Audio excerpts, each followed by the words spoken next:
All right. Hello, everybody. I'm Jeff Pollard at solarpowerthepeople.org. You can find me at Jeff Pollard11 on Instagram. I'm with Rhonda Linn. Rhonda Linn is a copywriter for health and wellness coaches. You can find her at linnvirtualsolutions.com. Hello, Rhonda. Can you please tell us a little bit about yourself? Can you please tell us a little bit about your work? And we'll get into some other topics too. Absolutely. Thank you for having me, Jeff. No problem. Well, I'm a copywriter for health and wellness businesses, and I'm really passionate about helping those folks get their message out and amplify their message. And so, I'm just a really big believer in that, as people, like we're these very, expansive, creative people, and that we take care of ourselves in different ways. And so I love helping people, to get those messages out and to share it with others. Perfect. Now, can you tell us just real quickly, because I'm sure there's a lot of technical aspects, but if I were to be like, hey, I need your help, what are the tasks at hand? What do I expect? Sure. So like if a business, for example, needed support in the text for a new website, or support with like their weekly emails that go out, or really, social media captions, like any kind of writing. So if you need like a compelling writer that's going to kind of help you shape your brand message and, tell your story in a really compelling way that connects with people, that would be the work of a copywriter. Got it. Okay, perfect. I mean, that sounds great when somebody has too much of a load or they just don't know what they're doing. It's nice to pass it on to somebody who does. Now, Rhonda, you're also, I noticed as we were getting to know each other, I'm like, well, she has other great things. What really caught my eye about you and wanted me to reach out is not only did you want to help people, better themselves and look as professional as possible, but you're also, your own type of humanitarian, your own type of, earth-friendly person. You have a lot of passions, and I believe you had some groups that could, because the next topics we want to get into are what are your kind of hobbies and passions that are kind of like earth friendly and all. But you also mentioned a group to me. Can you tell me that group that kind of allows people to do those kind of projects that we'll be talking about? Can you discuss that a little bit further? Yeah, sure. So I have a group that I founded that's called Homespun Joy, a wellness collaborative. And it's a community of people that are essentially on the road to joy through simpler, more intentional living. And so I founded that group because I met all these people and coming into their adult lives that, they were just like working really hard and pushing really hard and like, grinding. And, suddenly like their life just became very small, where they were just an employee, or they were, just a dad, or their life was just like this. And I just believe that we're like multifaceted and we're creative and we're so much more than consumers. And so I founded that space to try to connect with other people with similar interests so that we could teach one another skills and really, connect and learn new things and become more mindful as we, kind of continue our journey to improve our lives. Exactly. And I'm only speaking for myself, but maybe others agree where it's like, COVID has really taught us to kind of slow down, appreciate the little things and kind of almost just take a breath where it's like, look what we got to do now. We have to adapt and try different ways. And so even though this was kind of passions for me beforehand, it really it's important, it's almost kind of fun to also just see what you're made of, what kind of different creativities.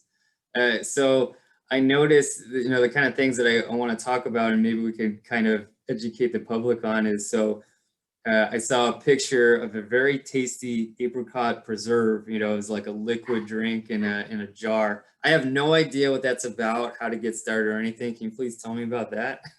Sure. I mean, and I would just say to like preface this, like I did not know any of this stuff. Like I was in an apartment 7 years ago and really did not know any of this. And so like I'm just all about like low stakes trial and error, about like being creative, reading up on it. And so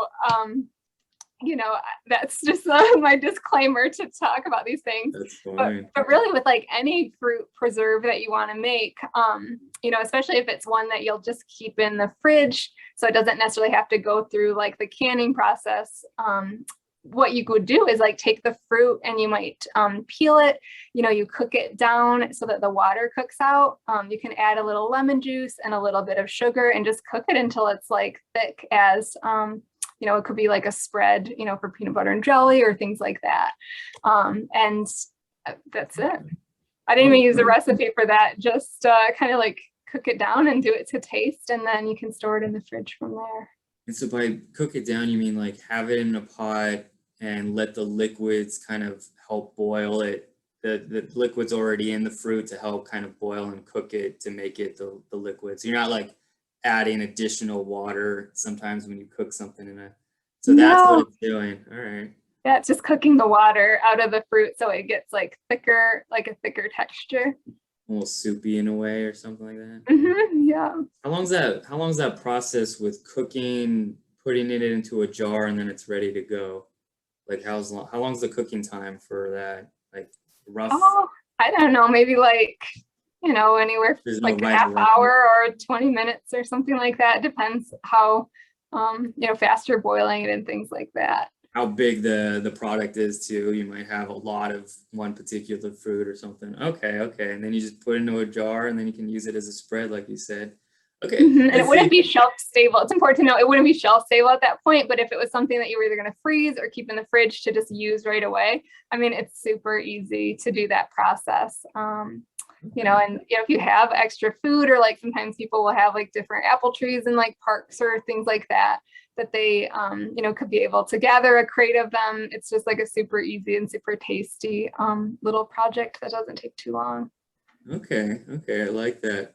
I just want to quickly mention like my own little, recently I made banana bread for the first time, which I feel like is like kind of sad because I didn't realize how incredibly easy it is. And there were too many times where at one point I actually was just like, oh man, I didn't eat this batch of bananas, and then they're gross and stuff, but that's when you want to put them in from banana bread.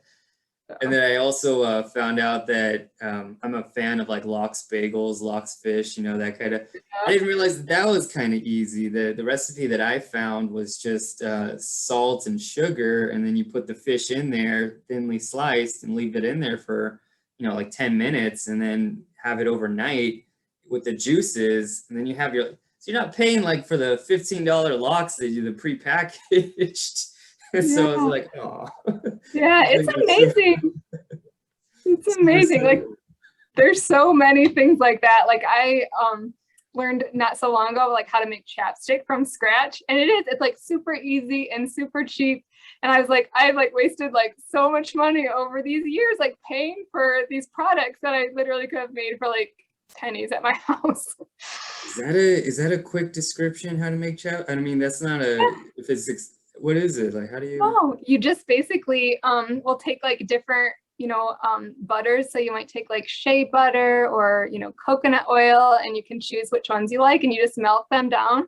So put like a Pyrex pan in a saucepan of water. So the butters go in there, and it won't scorch because the water's making like a double boiler from it. And so you melt it down, and then you can just pour it in, mix it up, pour it into like a little container, or if you can buy empty chapstick tubes or reuse ones that you have, and just like pour it in there, like let it harden, and like you're golden.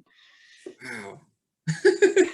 See, and that's what I really love about all these conversations is like we really did become like so easily, consumers is what I want to say. So it's like we're so quick to want to buy it that we forgot to just stop and think like maybe these things are really easy to do sometimes, and so wow, I did not know chapstick could be that easy too. One side note that I want to mention with that also, if you use a lot of chapstick, think about maybe you're dehydrated. I always try to tell people that sometimes you don't need as much chapstick if you drink a lot of water. So that's just a little side thing, because this is all about feeding the public as much information as possible. Now, she likes her preserves. I also found out that kind of her and I have a thing for pickles too. Tell me what you know about pickling. Yeah, so I like love pickles, and they're like a super, cheap thing to make at home as well. So you can do it a couple ways. Like one way would be, you could get like a small container, or even like I do it in a 5-gallon bucket, and you basically make a salt water mixture, and you can find the proportions online. And you put, the pickles and the dill and the garlic, and usually you would add like grape leaves or something to kind of help keep them from getting too mushy. And you basically like let it ferment for a little bit. And then for, a few days or up to a week, you can kind of see what you like it. And then, you refrigerate them from there, and they're delicious, and they're really good for you with the probiotics. So that's one way, or you can do it with vinegar. That might taste more traditionally like a pickle you'd buy in the store. But again, like super fun and, just easy thing to do at home. Yeah. I told Rhonda that one thing that I thought was really cool was how somebody utilized a vacuum chamber, because pickling, at least the research that I found, pickling, it's like a 2-week process where you have to let it kind of ferment for a while. And so, but this guy managed to like pickle and it all absorbed within minutes. And I was just like blown away, because he's like, oh, it only takes like minutes. And you're like, what? But then like, of course, like after I was amazed, then I was like, wait, how much is this vacuum chamber? I'm like, if this is like $20,000, then never mind. But I was just like, what? So that was really cool. Yeah, I never heard of that. That's interesting. No, I mean, that's what I'm saying. It's like utilize all the technology, because that's like another thing I want to get into. It's like, yeah, let's not be afraid to get back to like the farmer side, that we had, but like, let's also realize that we can be very Yes. modern and utilize like as much. Now, we covered a lot. I'm glad that we could talk about you as a professional really quickly, and then you as a human being really quickly.